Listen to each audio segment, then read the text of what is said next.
है दोस्तों, मैं हूँ ऋषिराज सर और आज हम लोग चालू करने जा रहे हैं मोस्ट इम्पॉर्टेंट डेरिवेशन नंबर 5। और इस वीडियो में बात करेंगे, आज का जो टॉपिक हमारा है वो है रोटेशनल काइनेटिक एनर्जी का एक्सप्रेशन कैसे डिराइव करना है। साथ ही साथ हम सीखेंगे what is moment of inertia and right unit dimension. ठीक है, क्योंकि 2 मार्क के लिए क्वेश्चन आपको ऑलरेडी आया हुआ पेपर में, तो इसलिए दोनों साथ में सीखेंगे। ठीक है, चलिए चालू करते हैं आज का डेरिवेशन नंबर 5। ये आपका क्वेश्चन है, derive and expression for the kinetic energy of a body rotating with uniform angular speed। Speed क्या होगा आपका, यूनिफॉर्म होगा। ठीक है, देखो यहाँ पे स्पीड क्या होगा आपका, यूनिफॉर्म होगा। तो ये डेरिवेशन करने से पहले एक छोटा सा कॉन्सेप्ट यहाँ पे ये है कि what is moment of inertia. ठीक है, देखो मोमेंट ऑफ इनर्शिया को हम बोलते हैं rotational inertia, rotation of inertia, rotational inertia. ठीक है, इसका मतलब ये होता है कि रेजिस्टेंस टू मोशन, मतलब कोई मोशन हो रहा है तो कितना रेजिस्टेंस क्रिएट हो रहा है। जैसे मान लो एग्जांपल के तौर पे बोल सकता हूँ, सपोज मान लो मेरे पास ये घर का डोर होता है अपना, यहाँ पे देखो, यहाँ पे आपका लगा होता है ना इस तरीके से लोखंड का। ठीक है, तो यहाँ पे देखो, अगर आप यहाँ पे फोर्स लगाओगे तो प्रॉपरली क्या होगा, एंगुलर स्पीड से क्या होगा, रोटेट होगा। ठीक है, उतना आपको रेजिस्टेंस नहीं मिलेगा। लेकिन जब ये फोर्स आप यहाँ पे लगाओगे तो आपको क्या मिलेगा, यहाँ पे रोटेशनल रेजिस्टेंस मिलेगा, जिसको हम यहाँ पे क्या बोलते हैं, मोमेंट ऑफ इनर्शिया। क्या बोलते हैं, मोमेंट ऑफ इनर्शिया। देखो इसका मतलब सिंपल सा होता है, रोटेशनल रेजिस्टेंस कितना क्रिएट हो रहा है। ठीक है, तो उसी को हम यहाँ पे क्या बोलते हैं, मोमेंट ऑफ इनर्शिया बोलते हैं। ठीक है, अगर इसको डिफाइन करना हो तो हम क्या बोल सकते हैं, देखो जितना ज़्यादा आर होगा उसका मोमेंट ऑफ इनर्शिया उतना ज़्यादा होगा, एंड जितना ज़्यादा मोमेंट ऑफ इनर्शिया होगा, ठीक है, जितना ज़्यादा मोमेंट ऑफ इनर्शिया होगा उतना कम क्या होगा, रोटेशन, मतलब इसका रोटेशन क्या होगा, उतना ही क्या होगा, कम होगा। ठीक है, देखो यहाँ पे मोमेंट ऑफ इनर्शिया का फॉर्मूला होता है आई इज इक्वल टू क्या होता है, एम आर स्क्वायर। जहाँ पे ये एम क्या होता है, मास ऑफ ऑब्जेक्ट होता है, और ये आर स्क्वायर क्या होगा आपका, देखो ये एक्सिस ऑफ रोटेशन है, इससे क्या है, परपेंडिकुलर डिस्टेंस। क्या है, इससे perpendicular distance. Axis of rotation के क्या होता है, परपेंडिकुलर डिस्टेंस होता है। ठीक है, तो क्या इसको डिफाइन कर सकते हैं, क्या moment of inertia is equal to क्या होगा, the product of mass of an object and square of perpendicular distance from axis of rotation. देखो the product of mass of an object and square of perpendicular distance from axis of rotation is called as moment of inertia। अब यहाँ पे क्या दिया, मास m दिया है, तो मास का यूनिट क्या होगा, kg यूज करेंगे, और r क्या है, डिस्टेंस है, तो क्या होगा, स्क्वायर दिया है, तो डिस्टेंस का स्क्वायर को यहाँ पे क्या बोलेंगे, मीटर स्क्वायर। तो unit of moment of inertia कितना होगा, kg मीटर स्क्वायर। कितना होगा दोस्तों, kg मीटर स्क्वायर। अब मुझे इसका क्या लिखना है, डायमेंशन लिखना है। कैसे लिखूंगा डायमेंशन, देखो केजी को कैसे लिखेंगे, एम से लिखेंगे। ठीक है, केजी को m1 कर देंगे, मीटर स्क्वायर तो एल से लिखेंगे। तो डायमेंशन में लेंथ को हम एल से रिप्रेजेंट करते हैं, तो कितना होगा आपका, ये L2 का स्क्वायर हो जाएगा। और यहाँ पे टी दिया नहीं तो टी क्या होगा आपका 0, तो क्या बनेगा L2 M1 T0। क्या होगा, L2 M1 T0। तो ये क्या होगा आपका dimension of moment of inertia.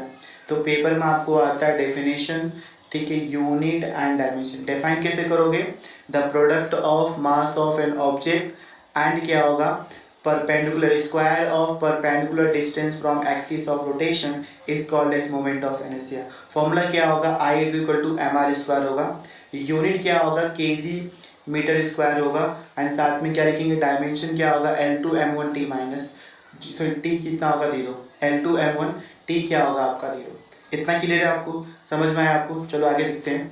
अब मुझे इसको डिराइव करना है, सबसे पहले क्या करेंगे, देखो हम क्या करेंगे, एक लेमिनार ऑब्जेक्ट लेंगे जो बहुत सारे पार्टिकल से मिलकर बना होगा। जैसे ये इसका टोटल मास कितना मान लो m है, तो ये बहुत सारे छोटे छोटे पार्टिकल से मिलकर बना है। सपोज मान लो ये पार्टिकल का मास कितना दिया, m1 दिया है, यहाँ पे कितना दिया आपको, m2 दिया है, यहाँ पे कितना दिया, nth पार्टिकल, बहुत सारे particle, n number of particle है। और ये डिस्टेंस कितना होगा आपका r1, ये डिस्टेंस कितना होगा r2, ये डिस्टेंस कितना होगा rn। ठीक है, तो ये r1 r2 क्या होगा आपका, perpendicular distance from axis of rotation होगा, एंड m1 m2 क्या होगा आपका, मासेस ऑफ पार्टिकल्स होगा। और यहाँ पे क्या होता है, n particle of object rotating about its own axis of rotation with uniform angular velocity. ये क्या होगा आपका, यूनिफॉर्म होगा। ठीक है, देखो तो सबसे पहले यहाँ पे क्या करोगे, आप कंसिडर लिखोगे, तो यहाँ पे सबसे पहले क्या होगा, m1 m2 और mn क्या होगा, तब बोल सकते हो मासेस ऑफ पार्टिकल।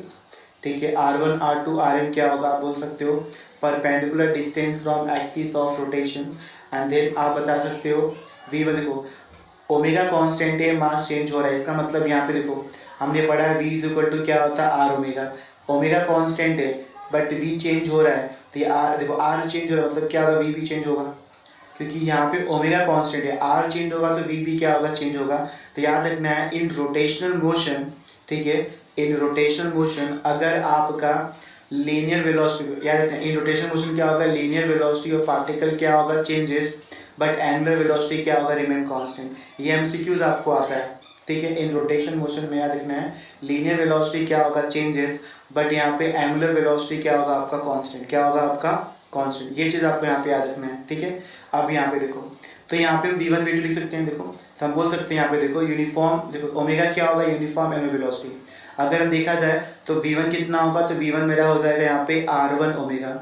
ऐसे V2 कितना होगा मेरा, तो V2 मेरा होगा R2 ओमेगा। क्योंकि देखो ओमेगा कांस्टेंट है तो इसको नंबर नहीं कर सकते, ठीक है, कांस्टेंट क्या नंबर दोगे, ठीक है। एंड Vn कितना होगा मेरा, तो Vn मेरा होगा आपका Rn ओमेगा, क्या होगा Rn ओमेगा, ठीक है। हम अब बात करेंगे, देखो यहाँ पे तो हम सबसे पहले बात करेंगे हम काइनेटिक एनर्जी ऑफ फर्स्ट पे, तो हम यहाँ पे लिखेंगे kinetic energy of first particle. तो काइनेटिक एनर्जी का फॉर्मूला क्या होता है, तो काइनेटिक एनर्जी का फॉर्मूला हमारा होता है देखो kinetic energy of first particle is equal to कितना होगा 1/2 m1 v1 का स्क्वायर। तो यहाँ पे क्या करोगे आप v1 को चेंज करोगे, तो v1 की वैल्यू कितना है r1 ओमेगा, तो चेंज कर दो। अगर v1 को चेंज करो कितना आएगा 1/2 कितना होगा m1, v1 कितना होता है r1 ओमेगा होता है, कितना होता है r1 ओमेगा। देखो यहाँ पे v1 कितना दिया मैंने यहाँ पे r1 ओमेगा दिया है, तो इसको यहाँ पे रख दो, कितना होगा r1 का स्क्वायर हो जाएगा और ओमेगा का स्क्वायर होगा। सिमिलरली बाकी सब का भी निकालेंगे, तो kinetic energy of second particle कितना हो जाएगा, देखो यहाँ पे तो 1/2 यहाँ पे बोल सकते हो सिमिलरली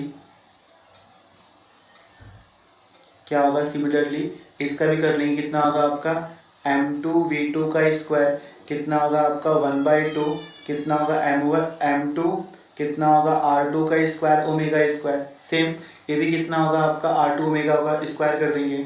ऐसे क्या निकालोगे nth पार्टिकल का निकालोगे, kinetic energy of nth particle कितना होगा 1/2 कितना होगा mn और यहाँ पे कितना होगा vn का स्क्वायर होगा, ठीक है, इज इक्वल टू कितना होगा 1/2 कितना होगा आपका यहाँ पे mn Rn का स्क्वायर क्या होगा ओमेगा स्क्वायर। सेम पैटर्न में रहेगा, बस यहाँ पे क्या कर देंगे n कर देंगे, क्या कर देंगे n।